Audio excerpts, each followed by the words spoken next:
네, 안녕하세요. 247 외과의원 허재웅 원장입니다. 오늘은 엉덩이가 착색되는 부위 있죠? 그래서 저희가 엉감 주사라고 하는데 거기에 대해서 설명을 좀 드리려고 이 영상을 찍어보겠습니다. 골반뼈가 있으면 골반뼈 제일 하단부 쪽에 이 뼈가 이게 항상 닿이게 되죠. 이렇게 앉을 때마다. 원래는 지방이 많았지만 우리가 앉고 닿이고 이런 마찰이 생기다 보니 지방이 줄어들게 되는 거고, 좀 줄어들게 되다 보니 볼륨이 빠지게 되는 거고, 볼륨이 빠져서 색소가 침착되게 이렇게 보이는 거죠.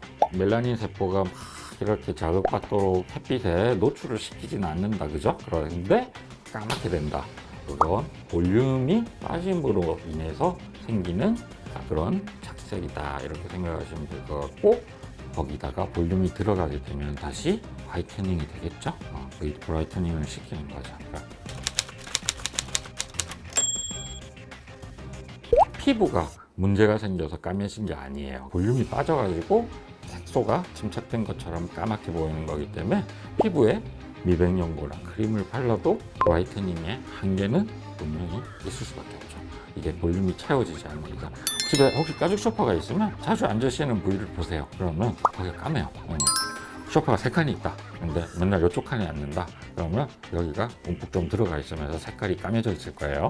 그러면 거기에 충전재를 보충을 해야 우리가 색깔도 보충이 되고 이 편편함도 보충이 되겠죠. 그래서 소파에 아무리 크림을 발라도 막 똑같은 색깔이 되진 않아요. 그렇게 생각하시면 될 것 같아요. 통증은 없다고 보시면 되고요.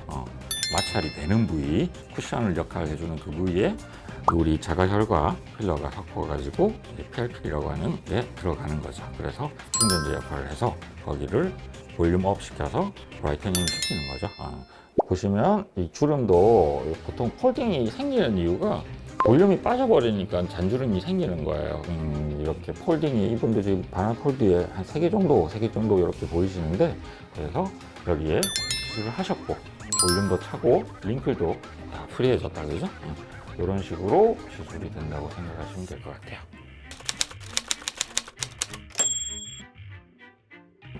한 달에 몇 회라기보다는 어차피 이거는 계속 다니는 부위이기 때문에 빠질 수밖에 없어요.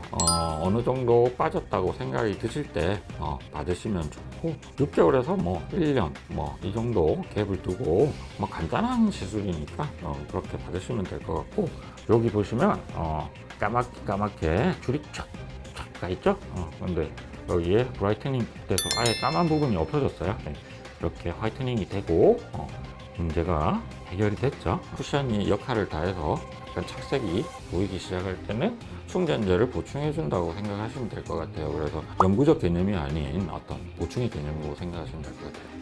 힙필러 하러 오셨다가도 이 부분이 고민이라고 이렇게 하시는 분들이 워낙에 많으세요. 보통 이렇게 병행하는 케이스가 많아서 설명을 드렸고, 충전재를 보충함으로써 우리가 화이트닝 시킬 수 있다는 거, 그걸 설명드린 거고, 비키니 입고 요즘 워낙 비키니가 요즘 요렇다, 그죠? 그래서 특히나 엉감 부위가 잘 보이는 것 같아요. 그래서 요번 올해 여름에는 이걸로 해결을 하셔가지고 예쁜 여름 보내시길 바라겠습니다. 지금까지 247 외과의원 허재웅 원장이었습니다. 감사합니다.